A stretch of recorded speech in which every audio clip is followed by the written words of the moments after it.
Halo kawan-kawan santuy beriman semua, gimana kabar kalian? Di video kali ini kita akan melanjutkan alur cerita dari anime Sono Bisque Doll Wakoi wo Suru episode 7. Mari kita langsung masuk ke dalam alur ceritanya. Cerita berlanjut dengan Marin, Gojo, dan Juju yang tengah berdiskusi tentang proyek kostum cosplay mereka. Karena Gojo merupakan orang yang sangat ambisius dan totalitas dalam mengerjakan kostum cosplay, Gojo pun berniat untuk membuat kostum cosplay untuk karakter anime yang diinginkan oleh Juju terlebih dahulu.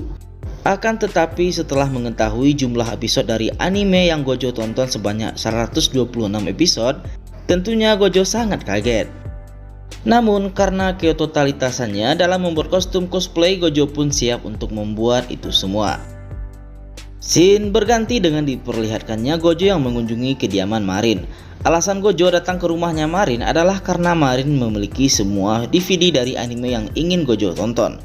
Tetapi ketika Gojo akan membunyikan bel rumah Marin, kita diperlihatkan sesuatu yang bulat dan indah.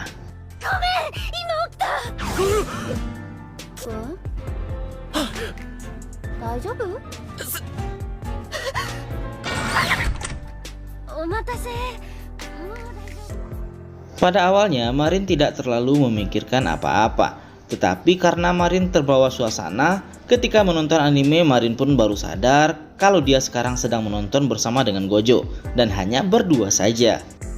Dan mulai dari sinilah pikiran Marin mulai kemana-mana. Jika Gojo ini merupakan seorang yang sangat menyukai perlendiran, mungkin saja Gojo ini bisa melakukan suatu hal yang tidak diinginkan.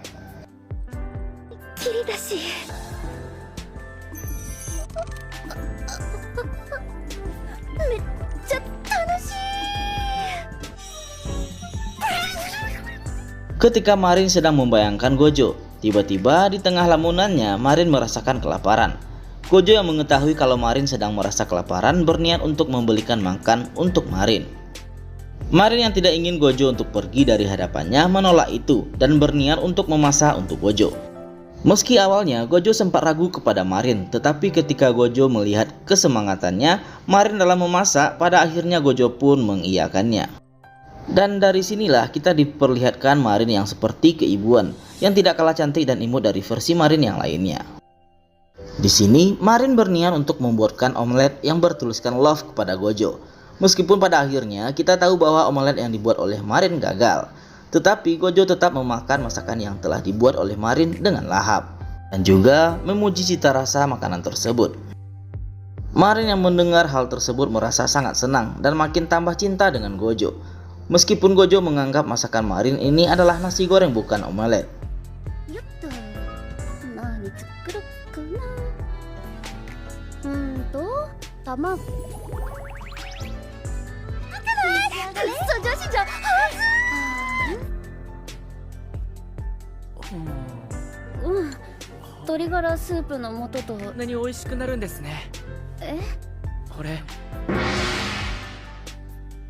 Setelah selesai menonton anime dengan Marin yang terlihat sangat cantik dan imut, Gojo langsung mengirimkan sketsa yang sangat detail sekali kepada Juju. Juju yang melihat betapa totalitas dan telitinya Gojo bahkan tidak percaya kalau Gojo adalah orang yang baru saja membuat kostum cosplay. Tetapi tidak hanya itu saja. Ketotalitasan Gojo ini diperlihatkan ketika Gojo melihat seluruh foto Juju yang mungkin jumlahnya itu ratusan atau bahkan ribuan. Gojo yang melihat semua foto dari Juju ini sangat takjub dengan hasil-hasil fotonya. Juju yang mendengar hal itu menceritakan kepada Gojo bahwa yang sebenarnya memfoto semua itu adalah adiknya. Gojo yang mengetahui hal tersebut sangat antusias ingin bertemu dengan adiknya Juju, karena Gojo juga ingin sekalian belajar memfoto dari adiknya Juju. Begitupun dengan Marin. Ketika Marin mengetahui Juju ini memiliki seorang adik, Marin sangat senang karena Marin membayangkan betapa lucu dan imutnya adik dari Juju. Adik dari Juju ini masih duduk di bangku SMP. Namun ketika mereka bertemu dengan adiknya, adiknya Juju ini sangat berbeda jauh dari kakaknya yang berperawakan seorang anak kecil. Meskipun adiknya Juju ini masih duduk di bangku SMP, tetapi tubuhnya sangat mantap jiwa. Terutama semangkanya yang tidak kalah dari Marin, dan tentunya lebih bulat. Nama adiknya dari Juju adalah Shinju. Dan perjalanan Gojo untuk membuat kostum cosplay dari para cewek-cewek cantik dan imut ini pun masih terus berlanjut. 始めました。ほら、それ、この子緊張してて。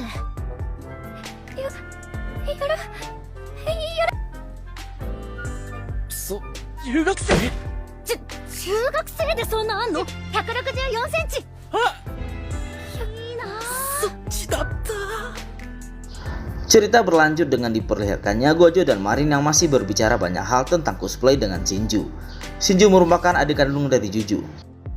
Shinju memiliki sifat yang sangat pemalu dan sangat sulit untuk bersosialisasi dengan orang baru. Namun tak bisa dipungkiri lagi, keterkenalannya Juju tidak lepas dari peran adiknya. Di balik sifatnya yang pemalu, Shinju sangat menguasai dunia pemotretan. Bahkan Gojo, orang yang bisa dibilang tidak mengerti cosplay dan dunia pemotretan pun sampai memuji hasil gambar yang telah dihasilkan oleh Shinju. Dan tentunya Shinju juga menguasai aspek-aspek penting dalam dunia percosplayan. Contohnya sudut pandang yang bisa dirubah dengan hanya menetapkan posisi saat memotret. Marin dan Gojo yang mendengar hal baru pun tentunya sangat berterima kasih kepada Shinju.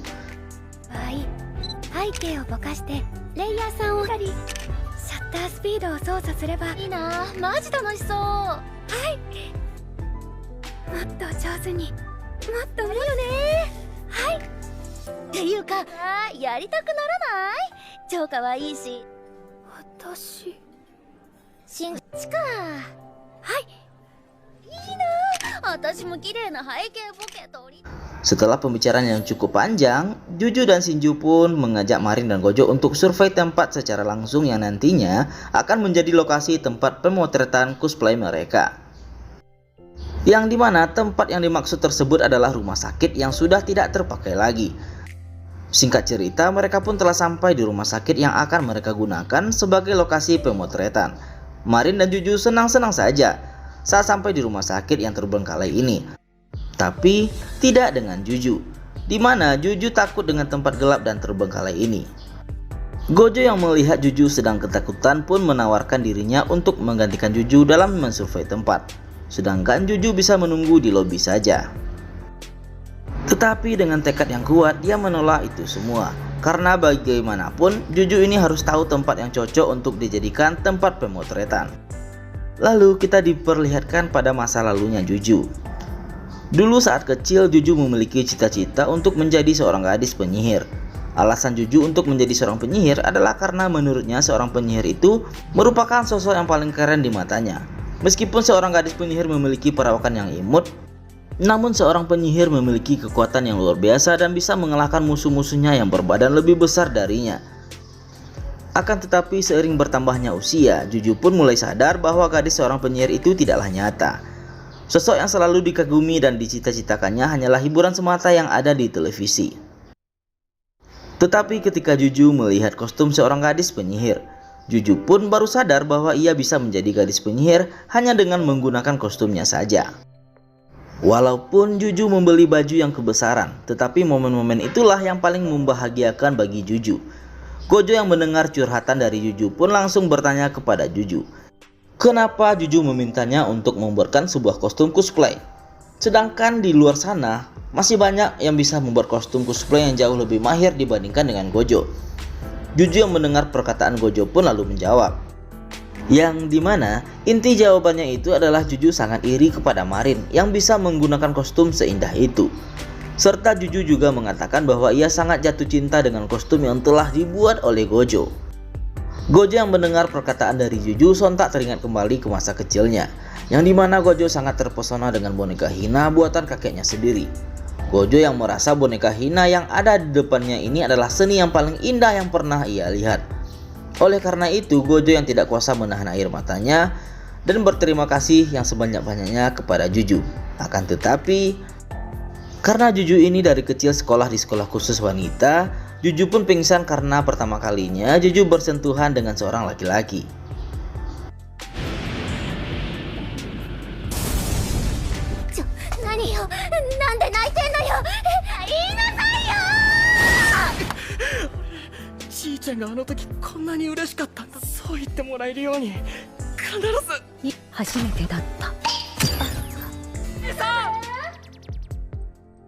Selanjutnya kita diperlihatkan Gojo yang baru saja menyelesaikan ujian sekolahnya.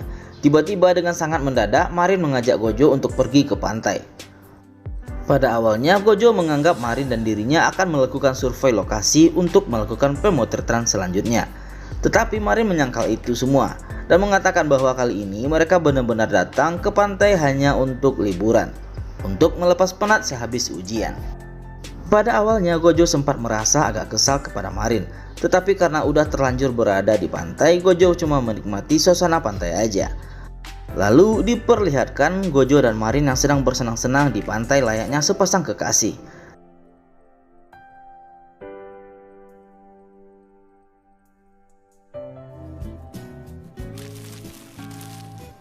ハンバーガーにしらすって合うんですね。五条くん一口飲む？いえ。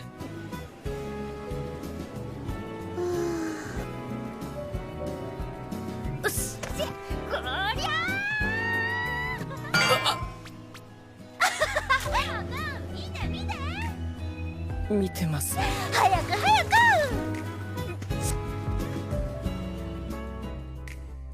Di tengah-tengah kebahagiaan mereka berdua, Gojo tiba-tiba mengatakan bahwa dirinya baru pertama kali pergi ke pantai. Karena sedari kecil Gojo selalu sibuk untuk membuat boneka Hina. Marin yang mendengar hal tersebut mengajak Gojo untuk sering pergi ke pantai berduaan untuk menghabiskan waktu bersama. Gojo yang mendengar ajakan dari Marin lalu mengiyakannya. Dan ketika Marin sadar tentunya ia sangat tersipu malu. 嬉しいです。お茶飲んでくる。はい。勢いで二人でとか言ってはずはず。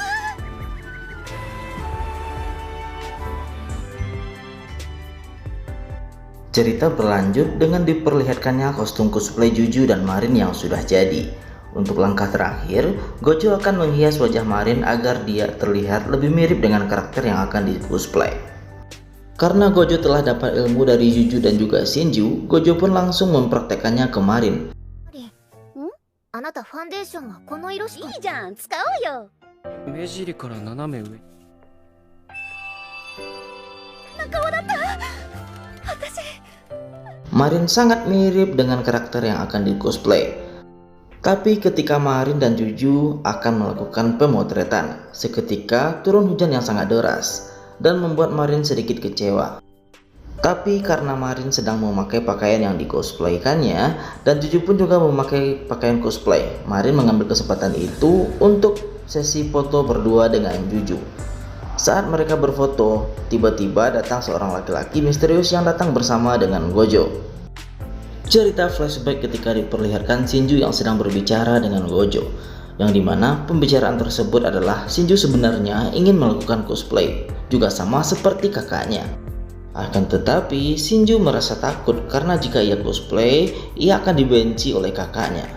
Shinju juga sadar jika Shinju cosplay, ia tidak akan cocok dengan karakter yang akan dia cosplaykan, karena Shinju berpikir Shinju tidak seimut kakaknya Juju.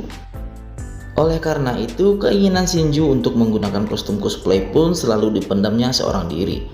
Gojo yang mendengar semua curhatan dari Shinju pun mencoba memberikan nasihat kepada Shinju, yang dimana nasihat yang diberikan Gojo adalah, jika Shinju ingin bercosplay maka lakukanlah, karena arti dari cosplay sendiri adalah kau bisa menjadi apapun yang kau inginkan.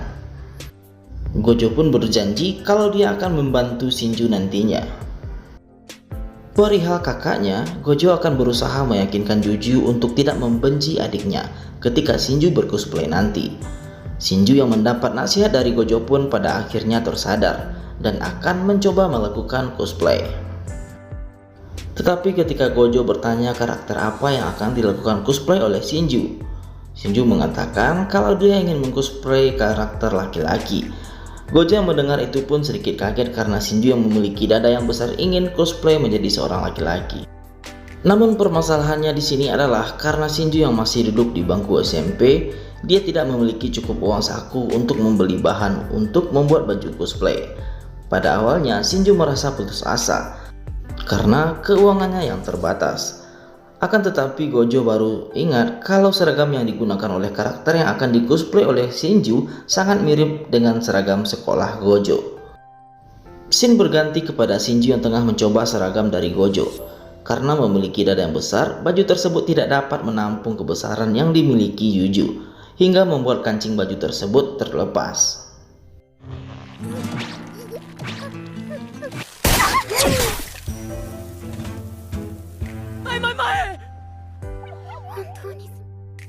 Lalu, Gojo dan Shinju pun mencari cara untuk menekan melonnya Shinju yang terlalu overpower ini.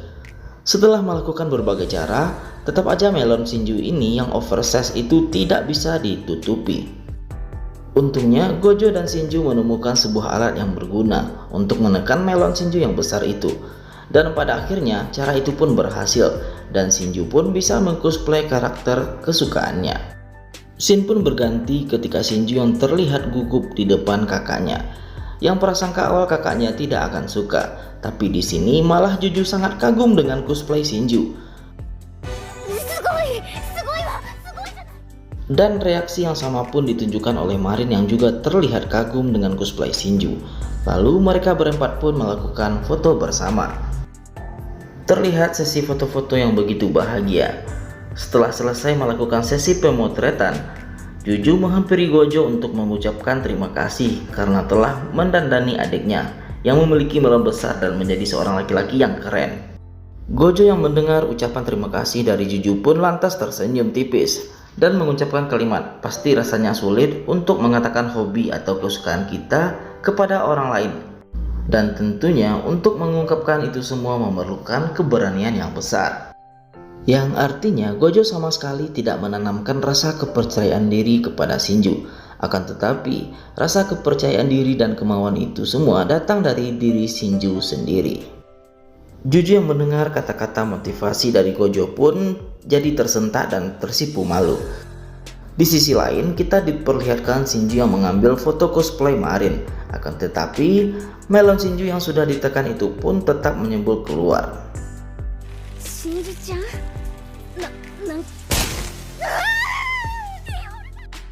Sekarang kita diperlihatkan Marin yang sedang menelpon Gojo untuk membahas cosplay saat lalu. Terutama cosplay dari Shinju yang sangat menarik perhatian Marin. Gojo pun lalu menceritakan ke Marin dari awal mula mereka berdua membahas cosplay, hingga Shinju yang datang ke rumah Gojo secara diam-diam. Marin yang mengetahui kalau Shinju datang ke rumah Gojo diam-diam pun tentunya merasa cemburu, karena Marin sudah menaruh sedikit cinta kepada Gojo. Libur musim panas pun tiba, tetapi di sini Gojo mengisi liburannya dengan membuat kostum cosplay untuk Marin, yang dimana tema dari cosplay yang akan dibuat adalah seorang wanita yang bernama Veronica yang berpenampilan sangat mantap. Namun permasalahan kali ini bukanlah dalam detail pembuatan kostum cosplay, akan tetapi dalam bentuk gigi dan warna kulit, karena giginya yang terlihat berigi-rigi seperti gergaji dan kulit yang berwarna kecoklatan. Ketika Marin datang ke rumah Gojo, tiba-tiba saja kulit Marin telah berubah warna menjadi kecoklatan. Di sini Marin menggunakan sebuah foundation yang dimana bisa membuat kulit Marin yang berwarna putih berubah menjadi kecoklatan. Dan ketika Marin selesai mandi pun kulitnya yang berwarna coklat tersebut kembali berubah warna menjadi putih seperti semula dan membuat permasalahan warna kulit sudah teratasi. Marin membeli sebuah borgol rantai di sebuah festival Halloween agar terlihat mirip dengan Veronica. Sekarang untuk permasalahan giginya, Gojo mengakalinya dengan menggunakan sebuah kuku palsu. Ketika kuku palsu digunakan oleh Marin, kuku palsu tersebut terlihat sempurna seperti gigi taring sungguhan. Marin mengajak Gojo ke sebuah toko baju. Marin mengajak Gojo ke toko baju dengan alasan karena Marin ingin Gojo memiliki setelan lain selain pakaiannya yang selalu Gojo pakai sekarang. Hingga diperlihatkan Marin yang sangat baper ketika Gojo memakai semua pakaian yang telah dipilihkan oleh Marin.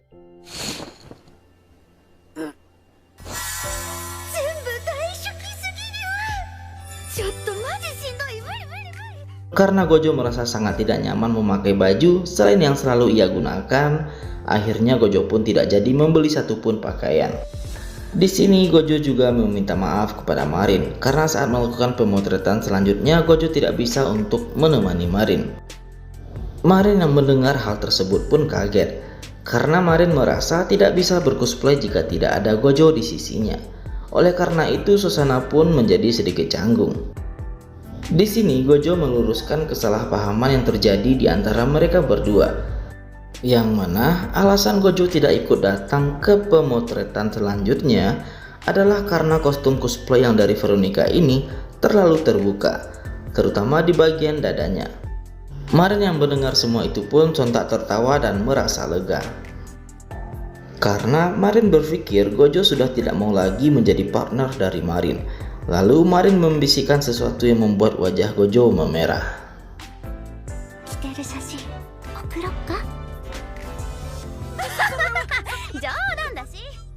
Cerita dilanjutkan dengan diperlihatkannya Gojo dan Marin yang sedang menuju ke tempat kafe manga, yang dimana di kafe manga ini mereka berdua sedang membahas pembuatan cosplay untuk selanjutnya. Di sini Marin berniat untuk mengcosplay sebuah karakter Succubus dari sebuah light novel. Di sini Gojo yang tidak mengetahui apa itu Succubus menanyakannya kepada Marin. Marin yang mendengar pertanyaan dari Gojo pun langsung menjelaskan apa itu Succubus yang sebenarnya. Gojo yang mendengar penjelasan dari Marin pun sedikit kaget. Tetapi ketika Gojo membaca secara langsung light novel tersebut, Succubus yang dijelaskan oleh Marin dan yang dibayangkan oleh Gojo ternyata berbeda. Yang mana karakter tersebut meskipun seorang Succubus, dia memiliki sifat serta bentuk yang lucu dan imut. Setelah membaca light novel tersebut, Gojo baru menyadari masalahnya kini adalah tentang detailnya kostum, yang dimana itu semua karena penggambaran dari novel tersebut tidak terlalu detail, terutama pada bagian kostumnya. Dan di sini Gojo harus mengakali kostum tersebut agar bisa semirip mungkin dengan karakter yang ada pada light novel ini. Waktu demi waktu pun berlalu. Setelah Gojo menyelesaikan pembuatan kostum, tiba-tiba saja Marin memberikan kabar mengenai studio yang akan menjadi tempat pengambilan foto nanti. Tapi ternyata studio yang dimaksud tersebut adalah Love Hotel. Love Hotel di Jepang biasanya digunakan oleh pasangan muda-mudi untuk melakukan suatu aktivitas yang sangat menyenangkan. You know lah what I mean. Gojo merupakan seorang pendiam dan polos, tentu di sini ia sangat teruji imannya.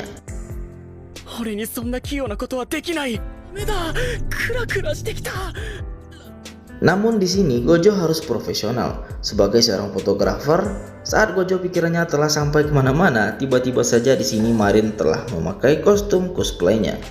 Sekarang Marin melakukan sesi pengambilan foto.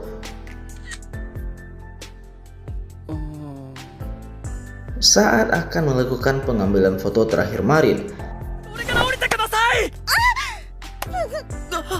hampir saja Gojo dan Marin melakukan adegan enak-enak yang sangat ditunggu-tunggu. Karena bunyi telepon yang sangat tiba-tiba, Marin menjadi salah tingkah dengan Gojo. Setelah selesai melakukan semua sesi pemotretan, akhirnya Gojo dan Marin pun pulang meninggalkan Love Hotel. Cerita kembali berlanjut dengan diperlihatkannya Gojo yang tiba-tiba mendapatkan pesan minta tolong dari Marin. Gojo yang mendapatkan pesan tersebut kaget dan panik sambil bergegas menuju ke tempat Marin. Akan tetapi ketika Gojo sampai di rumah Marin, ternyata tidak terjadi apa-apa kepada Marin. Alasan Marin mengirim pesan tersebut adalah untuk mengajarinya beberapa tugas, karena masalahnya Marin tidak diizinkan oleh ayahnya untuk pergi ke festival musim panas jika Marin belum menyelesaikan tugasnya. Di sini kita dapat mengetahui pekerjaan sampingan Marin yang ternyata adalah seorang model majalah. Yang tentunya Marin ini terlihat sangat cantik di semua fotonya saat menjadi model. Di sela-sela Marin mengerjakan tugasnya, Marin mengajak Gojo untuk menonton film horor. Awalnya Gojo terlihat sangat takut, sedangkan Marin yang sudah terbiasa nonton film horor mengatakan ke Gojo agar tidak perlu takut untuk menonton film horor saat siang hari. Akan tetapi di sepanjang film dimulai hingga berakhir, justru Marin lah yang merasa ketakutan. Setelah selesai menonton film horor, Marin pun kembali mengerjakan tugas-tugas sekolahnya. Akan tetapi Marin baru sadar kalau buku matematikanya tertinggal di sekolah. Kita diperlihatkan Marin dan Gojo yang langsung menuju ke sekolah mereka berdua. Setelah mereka berdua mendapatkan buku matematika itu, Marin mengajak Gojo untuk berkeliling sekolah sebelum mereka pulang.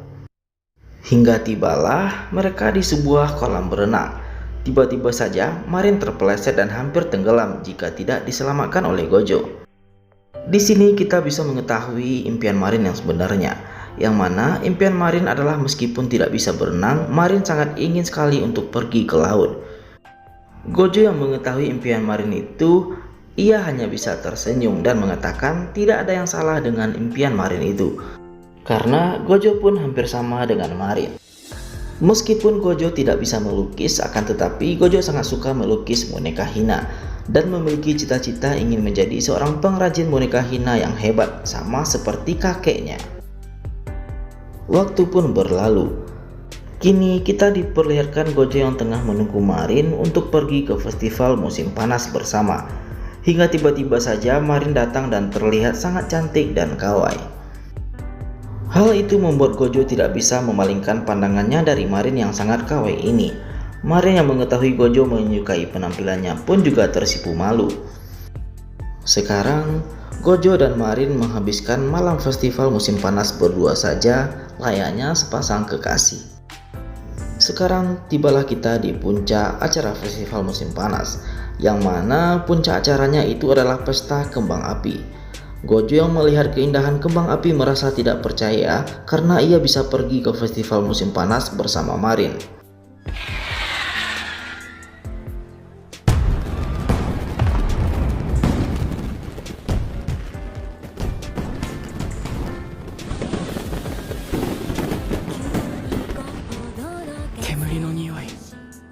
Biasanya Gojo hanya mendengar dan melihat kembang api dari rumah saja.